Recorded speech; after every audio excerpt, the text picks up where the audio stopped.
জাতিসংঘ সাধারণ পরিষদের জলবায়ু অধিবেশনে নতুন জলবায়ু পরিকল্পনা জমা দিতে সদস্য রাষ্ট্রগুলোর প্রতি আহ্বান জানিয়েছেন মহাসচিব অ্যান্টোনিও গুতেরেস। জলবায়ু সংকট মোকাবেলায় এসব পরিকল্পনা খুবই জরুরি বলে মত তার। এরই মধ্যেই নিজেদের জলবায়ু পরিকল্পনা জমা দিয়েছে যুক্তরাজ্য, জাপান, অস্ট্রেলিয়া। এছাড়া চলতি সপ্তাহে নতুন পরিকল্পনা জমা দেবে ইইউ নেতারা। বান্ডেল থাকলে প্রতি সেনমানিতে টাকা বাঁচবে।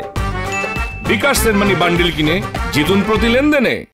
মানবসৃষ্ট নানা কারণে পরিবেশ দূষিত হয়ে বাড়ছে বৈশ্বিক উষ্ণতা। এতে প্রাকৃতিক ভারসাম্য নষ্ট হচ্ছে, ঘটছে জলবায়ু পরিবর্তন, যার প্রভাব পড়ছে বিশ্বজুড়ে।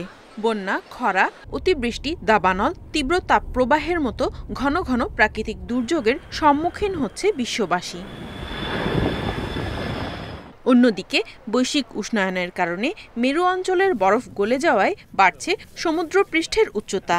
এতে নিম্নাঞ্চল তলিয়ে যাওয়ার আশঙ্কা দেখা দিয়েছে। বিশেষ করে উপকূলীয় এলাকা ও দ্বীপরাষ্ট্রগুলো এর ঝুঁকিতে রয়েছে।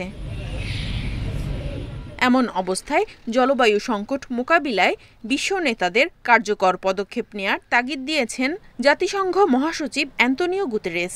জাতিসংঘের সাধারণ পরিষদে জলবায়ু বিষয়ক বিশেষ অধিবেশনে সদস্য রাষ্ট্রগুলোকে নতুন জলবায়ু পরিকল্পনা জমা দেওয়ার আহ্বান জানিয়েছেন তিনি।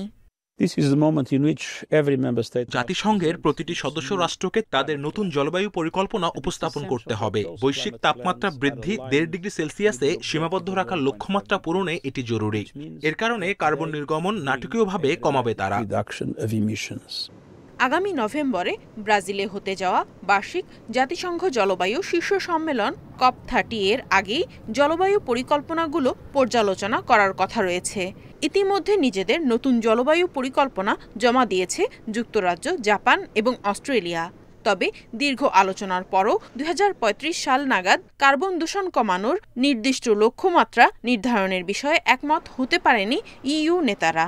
তাই জাতিসংঘের জলবায়ু অধিবেশনে 2035 সাল পর্যন্ত কার্বন দূষণের মাত্রা 1990 সালের তুলনায় 66 থেকে 72% মধ্যে রাখার পরিকল্পনা জমা দেবে তারা।